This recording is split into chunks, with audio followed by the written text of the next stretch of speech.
Bismillahirrahmanirrahim. Assalamualaikum warahmatullahi wabarakatuh. Selamat pagi teman-teman, dan selamat pagi kepada dosen khususnya Bapak Ali Hasan Siswanto, SPhilI, MPhilI. Dan yang kedua, sholawat serta salam tercurah limpahkan atas baginda Rasul Nabi Muhammad SAW, sang proklamator yang tidak pernah naik motor dan yang telah membawa kita dari zaman unta berkaki 4 hingga mobil Avanza beroda 4. Dan tidak lupa saya ucapkan terima kasih sebanyak-banyaknya kepada teman-teman dan juga Bapak dosen yang telah memberikan kami kelompok 1 kesempatan untuk mempresentasikan makalah kami, yaitu tentang epistemologi.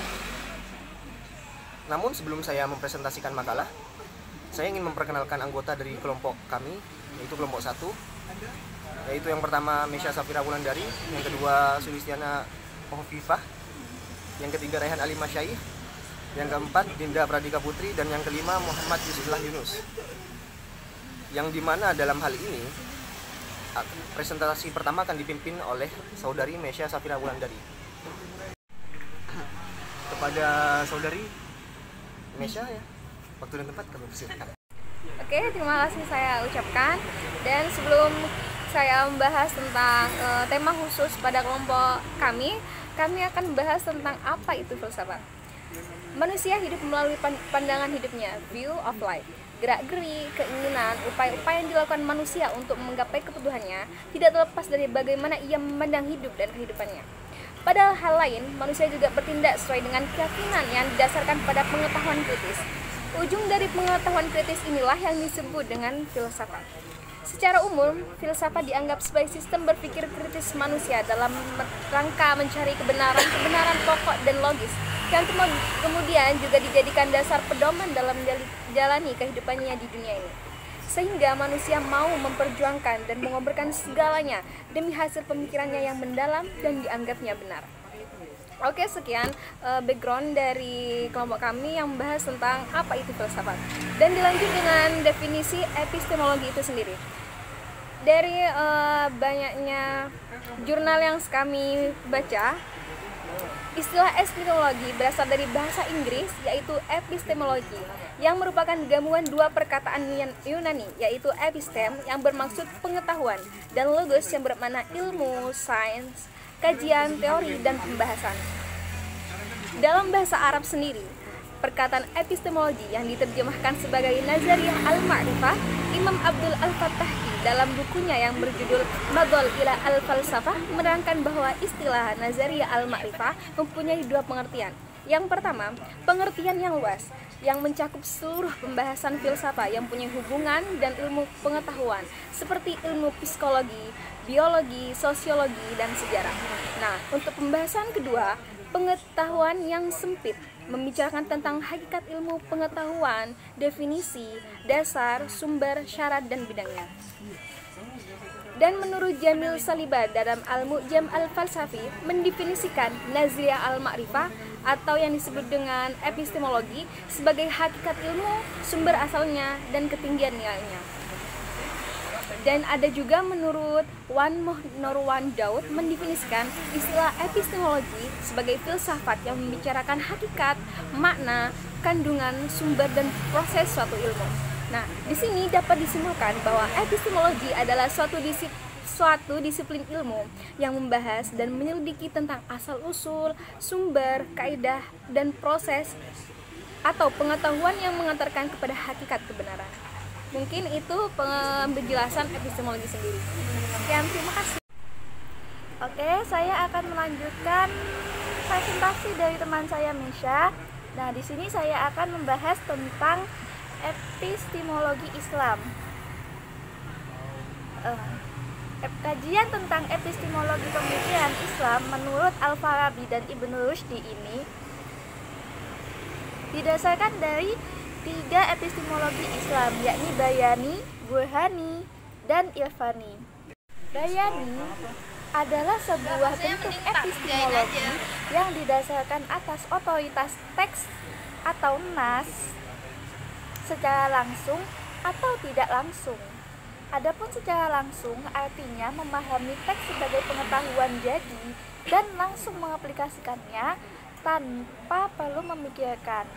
Adapun secara tidak langsung, yaitu memahami teks sebagai pengetahuan mentah sehingga perlu tafsir dan penalaran lagi. Yang selanjutnya yaitu irfani, adalah bentuk epistemologi dalam Islam yang mendasarkan diri pada kasyaf. Tersingkapnya rahasia realitas oleh Tuhan. Karena itu, pengetahuan irfani tidak diperbolehkan berdasarkan analisa teks, tetapi dengan ruhani, di mana dengan kesucian hati diharapkan Tuhan akan melimpahkan pengetahuan langsung kepadanya, masuk dalam pikiran, konsep kemudian ditemukan kepada orang lain secara logis. Untuk mendapatkan pengetahuan, metode irfani ini menggunakan 3 tahapan. Yang pertama yakni persiapan, penerimaan, dan pengungkapan dengan lisan atau tulisan. Sementara itu, burhani adalah bentuk epistemologi Islam yang mendasarkan pada kekuatan rasio, akal, yang dilakukan lewat dalil-dalil logika. Selanjutnya, untuk mendapatkan sebuah pengetahuan, burhani menggunakan aturan silogisme atau yang disebut dengan ibn. Bismillahirrahmanirrahim. Baiklah, saya akan melanjutkan presentasi dari saudara Afifah, yang dimana saya akan mempresentasikan tentang epistemologi kebenaran. Pertama-tama, perlu diketahui bahwasanya kebenaran sendiri menurut penjelasan dari Purwadarminta, bahwasanya dalam Kamus Umum Indonesia dapat diartikan sebagai 1. Keadaan yang sesuai merupakan suatu hal yang tidak berubah ataupun konsisten dengan keadaan yang sebenarnya. Poin kedua ialah sesuatu yang sesuai dengan fakta atau dengan kebenaran. Misalnya kebenaran yang diajarkan oleh agama Islam itu sendiri. Yang ketiga ialah kejujuran dan ketulusan dari hati. Contohnya seperti kebaikan dan keikhlasan hati yang tidak dapat dinilai oleh orang lain.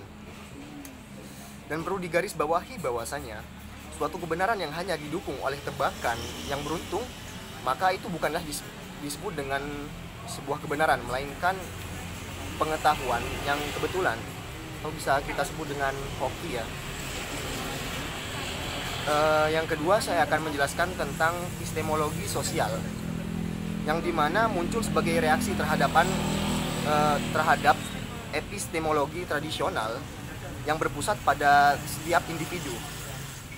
Paling tidak semenjak Descartes, epistemologi sebagai cabang filsafat tentang pengetahuan selalu menganggap subjek penahu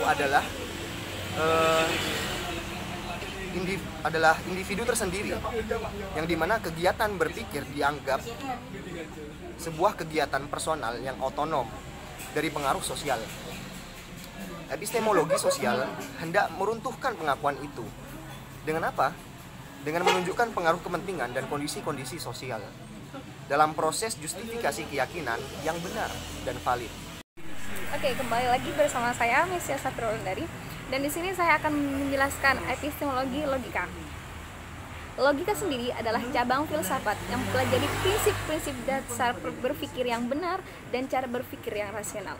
Ini adalah disiplin yang berfokus pada analisis argumen, pemikiran kritis, dan metode untuk mencapai kesimpulan yang sah dan benar. Tujuan utama logika adalah untuk memahami, mengembangkan alat-alat berpikir yang dapat digunakan untuk mengevaluasi argumen dan memiliki rasionalitas dalam pemikiran. Ada beberapa aspek penting dalam logika. Yang pertama, pengenalan argumen, yaitu serangkaian pernyataan yang dirancangkan untuk memberikan bukti atau dukungan bagi suatu kesimpulan. Yang kedua, evaluasi kualitas argumen, yaitu evaluasi apakah suatu argumen itu baik atau buruk, apakah premis-premisnya benar, dan apakah kesimpulannya valid. Dan yang ketiga, ketepatan berpikir, yang membantu dalam memastikan bahwa pemikiran kita tepat dan konsisten. Inilah mencakup penghindaran kesalahan seperti kesalahan logis.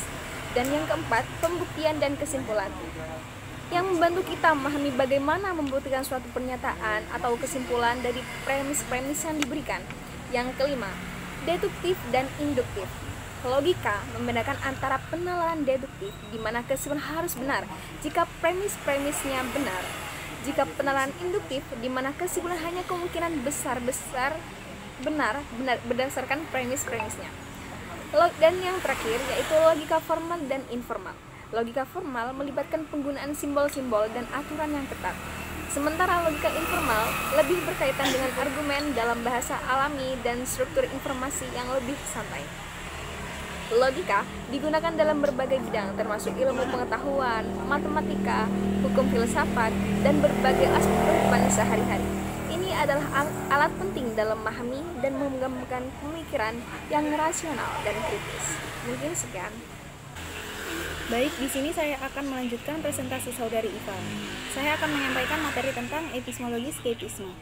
Oke, seperti yang kita semua ketahui, banyak orang yang berpendapat bahwa sikap skeptisme adalah sikap yang kurang baik, karena seakan-akan kita tidak mempercayai apa yang mereka katakan. Sebenarnya tidak ada yang salah dari sikap skeptisme adalah sikap yang kurang baik. Hanya saja ada sedikit yang harus dijelaskan agar kita tidak marah atau tersinggung kepada teman kita yang kurang percaya terhadap kita. Bisa saja dia sedang mengadopsi filsafat skeptisisme. Baik, di sini saya akan menjelaskan apa sih skeptisisme itu. Skeptisisme adalah satu-satunya aliran yang secara radikal dan fundamental tidak mengakui adanya kepastian dan kebenaran, atau sekurang-kurangnya menyungsikan secara fundamental kemampuan pikiran manusia untuk mendapatkan kepastian.